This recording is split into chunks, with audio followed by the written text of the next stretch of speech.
Just talk about the transition from wide receivers coach to running backs coach. What was that like in the spring and out on the recruiting trail?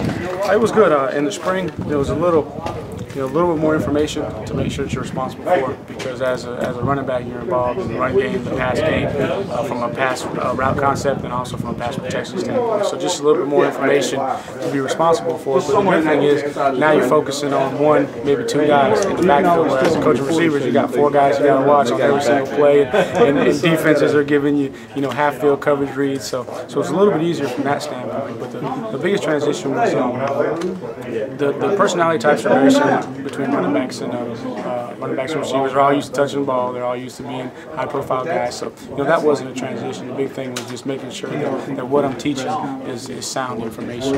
And so I had to reach out to Coach Burns and gather information from him. And I was fortunate enough to talk to Coach Sylvester Kroom this offseason to make sure that what I was teaching is sound information. And from a recruiting standpoint, it wasn't much of a transition other than just you spend more time on the road at this level than you did at Furman. But it's about recruiting is the same. It's about building relationships and making sure that you're building a relationship with the high school coach and the administrators at the school, and building a relationship with the kid and his parents, and making sure that you're doing the best job you can to sell your university. The good thing about the university that I'm selling is it sells itself. And I graduated from there, so I got a lot of passion for the university. So it's not a hard sell. But the big thing, the transition, was just being away. My wife probably had more of a transition than I did because I was gone on the road a couple more weeks than I normally am in the spring. So you probably don't, and for good reason, read the message boards or talk to the fans a lot, but it seems like everybody is, talking about Andre Ellington and Mike Bellamy, and that you've got three guys there that maybe you're getting lost in the shuffle with DJ, DeMont Bice, and Hot Rod.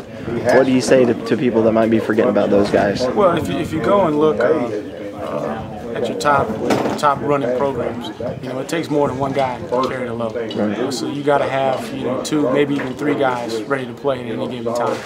And the big thing that I try teaching in my room is it's not about any one guy, it's about the position. And every one of us has different strong suits for that position. So we all bring something to the table, but any one of us at any given time has to be ready to be that lead bird flying in formation. So obviously we know that Andre is the guy right now, and they all understand that. But my challenge to the ones behind him is you need to go and try and take his job. And you need to be ready to step in with him, because in our offense, when we're running 80 snaps a game on offense and we're balanced, so that means 40 run, 40 pass, it's unrealistic to think Andre's going to tote the ball 40 times a game. There's not many guys in college football or even at the pro level that can do that. So you need a guy, but what you don't want is you don't want a drop-off. Right. And everyone's talking about Andre and Mike, but those guys that were there in the spring, they showed that they're capable of stepping in and being the guy that can give Andre a spell. But then also they proved to Andre that I got to be Andre when I come back. That I got to make everybody or show everybody what I'm capable of, because I got guys behind me. And like I tell him, I said, look, he's got the keys to the Porsche right now. But guess what? One of you guys is going to jump in there and drive, and you better not wreck my car. So the big thing is I want everybody in that room to be ready to tote the rock and pass protect and be a complete running back at any given time, because you never know. Just like last year, Andre missed, I think, 5 games because of injury, right. And no one saw it coming. But you got to be prepared. That's the game of football. And let's talk about the freshman. Now that he's on campus, you can talk about him. I'm sure you've seen the film and everything. Are you excited about the opportunity to see what Mike Bellamy can do? Oh, definitely excited. I mean, he's an electric guy. But at the same time, it's my job to get him ready. So there's going to be some things that he's going to have to work through, because he's going to have a couple challenges as a freshman getting ready to play.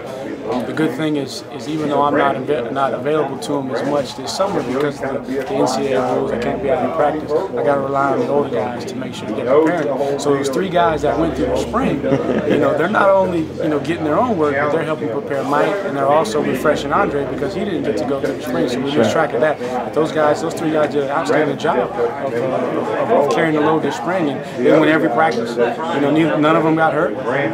That shows a lot about their character. That when their chance came, they stood the course and they did a good job and they held up.